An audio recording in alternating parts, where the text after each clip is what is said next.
So I'm curious what the vice president's response is to Donald Trump, what it may be to Donald Trump saying this past weekend, Adrian, that he was going to arrest people who donated money to Kamala Harris. That's thousands and thousands of people. That he was going to arrest people that worked for her on the campaign. He was going to arrest campaign lawyers.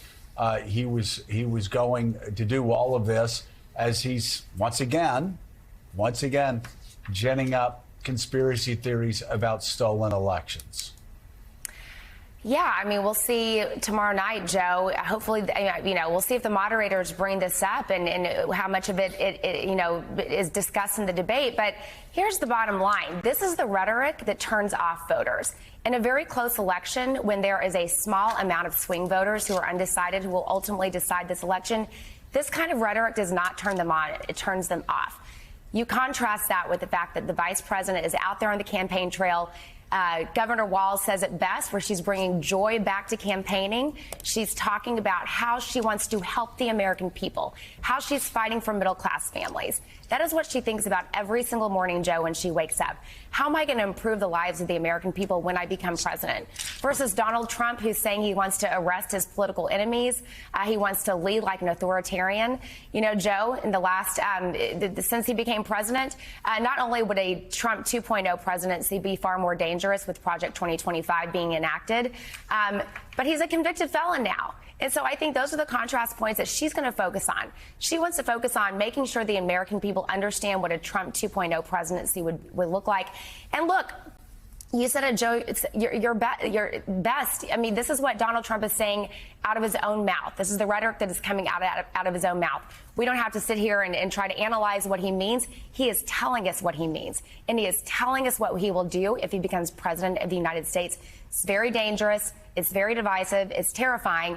And she wants to make sure that she makes that contrast very clear tomorrow night. Adrian, I think Donald Trump has been quite consistent.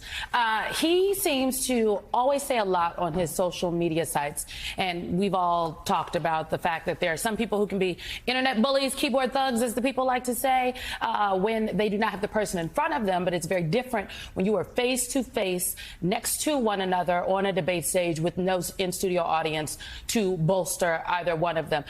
I know in the past, Vice President Harris has simply, laughed off and dismissed Donald Trump's comments about her. But this will be the first time they're on the stage together. First time they've met, because he did not attend the inauguration after, the insurrection he incited. Right. What is the plan for when he, because it's not a question of if, when he attacks the vice president with derogatory comments, what is the plan? Is she also going to be dismissive on the stage? Because I think some of the American people would like to see a little tete-a-tete.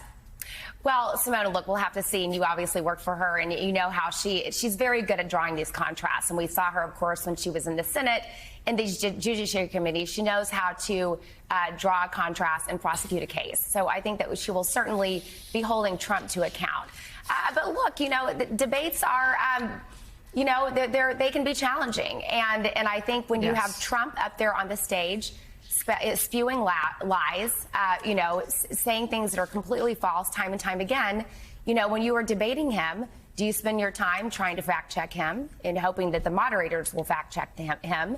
But if they don't, do you spend time doing that, or do you spend time talking to the American people directly about how you're going to improve their lives? So I think you're going to see, her doing incredibly well in those moments. But look, I think we cannot underestimate the fact that Donald Trump is a pretty good debater. He's done this 7 times. He's been preparing. He beat President Biden, in the debate in June. So I think he's going to be prepared himself, and we'll just see how it plays out.